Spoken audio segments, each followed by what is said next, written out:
За Монгол Улсын засгийн газраас авч хэрэгжүүлж эрт хэлрүүлэг онцлогоо шинжилгээний ажил Дорнот аймагт их зохион байгуул сайтай явагдаж байна гэж миний хувьд үзэж байна. Би өөрөө өчигдөр жоосон сумынхаа өрхийн эмнэлэг хоёр сумынхаа эрүүл мэндийн төвөөс урилга хүлээн авч энэ эрт хэлрүүлэг шинжилгээнд хамрагдаж байна. Өнөөдөр эрт хэлрүүлэг шинжилгээ Дорнот аймгийн өсвийн онцлогын шинжилгээний төвийн хамт олон зохион байгуул сайтай үйл ажиллагаа зохион байгуулж байгаанаас сайшаалтай санагдлаа.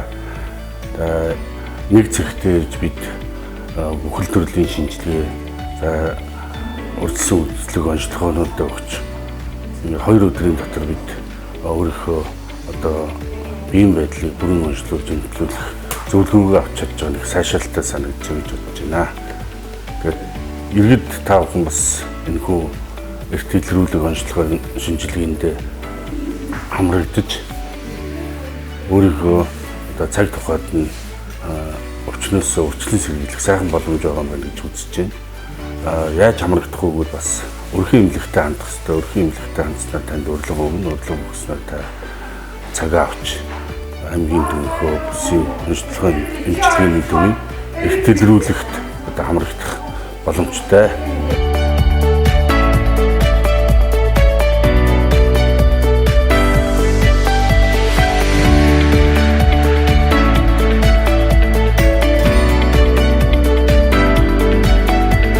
Хөрлөө доторх юм байна. Хотуудын дурамтлаа тийм ээ. За энэ таны хотод гэсэн үг. Ерөнхийдөө бол энэ бол улаан хоолой. За энэ улаан хоолойны энэ дунд гурваны нэг дээр байгаа энэ зүйл бол энэ шарх гэсэн үг байхгүй. Шархалцсан. За эндээсээ бол ингээд ерөнхийдөө жоохон цус алдах маягтай цус шүүрж ийн гэсэн үг. За энэ яагаад ингээд улаан хоолой үрсээд ингээд цус алдаад байна вэ гэхлээр энэ өрцний өвөрхий гэж нэг юм байгаад байгаа. Энэ өрцний өвөрхийтэй холбоотойгоор хотоодны чинь дээдлийн хэсэг буюу энэ улаан хоолойтой нийлдэг хэсгийн цагран булчин гэж агшиж хаагдахгүй гэсэн үг. Ингэснээр энэ хотоодон дотор байгаа агуулгатгүй яах нь дээшээгээ сөөргөж орсоор энэ улаан хоолойчийн састыг түлээд байна гэсэн үг байхгүй. За хоёрдугаарт ер нь бол улаан хотоод бол тэр чигтээ ингээд нэлээдээ битүү өрөвсөлтэй байгаад байна. Мөн энэ хотоодны гарах хэсэг дээр нэлээ юм хатангарштай байдаг. За энэ хатангаршил нь бол хотоод хүний хотоод өрөвсөлтэй байжгаад идэхлээрээ хатангаршаад идэгчдэг. Жишээлбэл таны арсыг бидэд арсаа зүсээд идэхэд сориг болдог шүү дээ тий. Яг тэрнтэй адилхан хотоодны салт маань энэ хеликобактерийн нөлөөгөөр үрвсээд эргээд идэхдээ ингээ хатангарчж байгаа байхгүй. Тэгэхээр энэ хатангарчтай хэсгээс нөгөө хоол тэжээл ялгаруулдаг хар үгээр явал хүмүүс нөгөө кисалта гэж ярьдаг тийм ээ. Тэр хоол задлдаг фермент маань ялгархгүй байгаа учраас орчсон хоол тэжээл бас хотоодонд бол боловсролт нь анхдагч боловсролт нь бас төдий чинээгээр удаан явагдана гэсэн үг. Инхлээр нөгөө хүнд яадаг вөхлөр гиз дүр цанхаах, аюулгаад өвгөө оргих, хэхрүүлэх, онгуулах гэдэг юм уу ийм шинж тэмдэг илэрдэг. За 12 хуруу гизний тухайд бол янз бүрийн өрсөл юм бол алга байна. Хотоодон дотор ер нь бол эрт үеийн хавдар байд юм уу, ургацаг байд юм уу тийм бол байхгүй шүү. За тийм ээ. За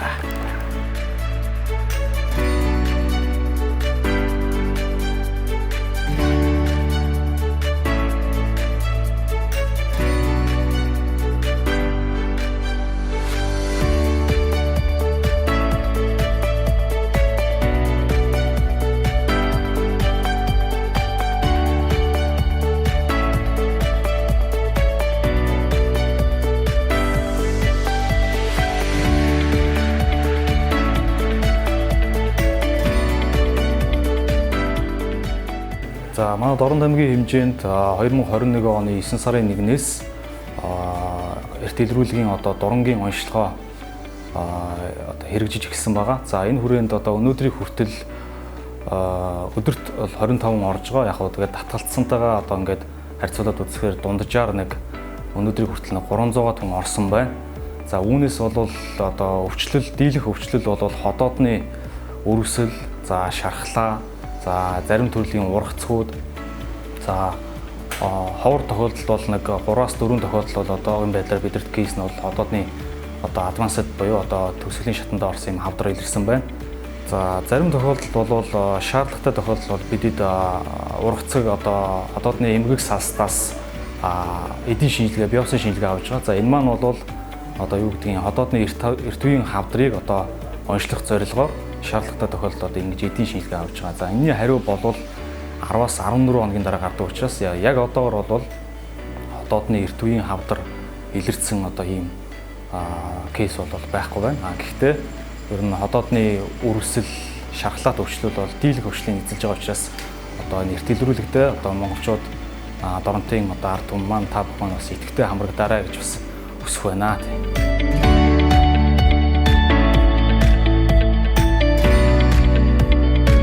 За Дарамт аймгийн мянган жаргалын эмнэлгээс урилга аваад би энэ урьдчилан сэргийлэх үзлэгт орж байна.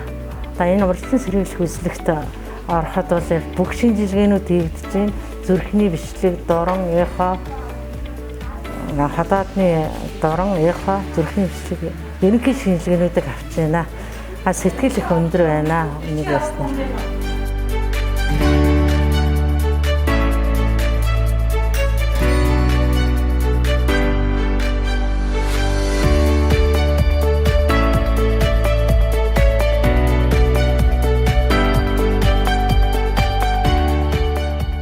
Монгол Улсын засгийн газар болон эрүүл мэндийн яамнаас хэрэгжүүлж буй эрүүл мэнд үндэсний баялаг барайнд дараалал эрт илрүүлэг үзлэгийг улс орон даяар зохион байгуулсан. За манай өрхийн эрүүл мэндийн хувьд 5 сарын 4-ний өдрөөс эхлээд өрхийн эрүүл мэндийн төв болон за харайны 8 дахь сургууль дээр үзлэгийг зохион байгуулсан байгаа. За үзлэгийн хугацаанд 0-18 насны 2100 хүүхэд хамрагдсан. За үүнээс 73.2% нь ямар нэгэн өвчлөлтэй гарсан байна. Эрүүл бус гэж гарсан.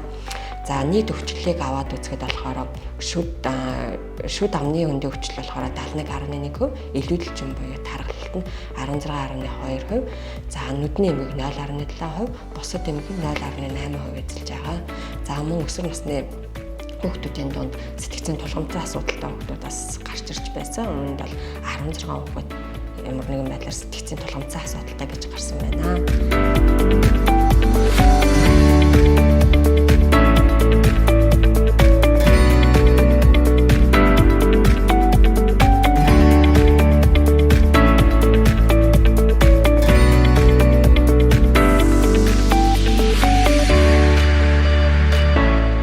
Эрүүл мэндийн сайдын 2022 оны Аз 39 татваршаалын дагуу манай бүсийн онцлог хэмжээний төвдөр урьдчилан сэргийлэх эрт илрүүлэг бол хийгдэж байна. За 18-аас дээш насны бүх иргэд хамрагдах боломжтой. За 18-аас 30 наснд биеийн ерөнхий үзлэг хийгдгээс гадна шинжилгээ нь хамрагдаж байгаа. Үүнд бол биохимийн шинжилгээ, цусны дэлгэрэнгүй шинжилгээ, шээсний ерөнхий шинжилгээ, зүрхний цэцлэгаан бичлэг, цээжний рентген зураг, БЦ вирус илрүүлэх, мөн доох тэмбүүгийн шинжилгээнүүд хийгдэж байгаа. За 30 насны эмэгтэйчүүдэд бол ПАП шинжилгээ, ПАП сорил авч байгаа. За 30-аас 45 наснд бол 18-аас 30 наснд хийгдсэн шинжилгээнд дээр нэмэгдээд биеийн ерөнхий үзлэг шинжилгээнүүдээс гадна бол цусны дах сахарын хэмжээ, хотоодны дурангийн шинжилгээ, хэвлийн хэвлийн цувралыг эргэтэн умаа дайвар, одоо бамбайн яхоо шинжилгээ бол нэмэгдэж орж байгаа.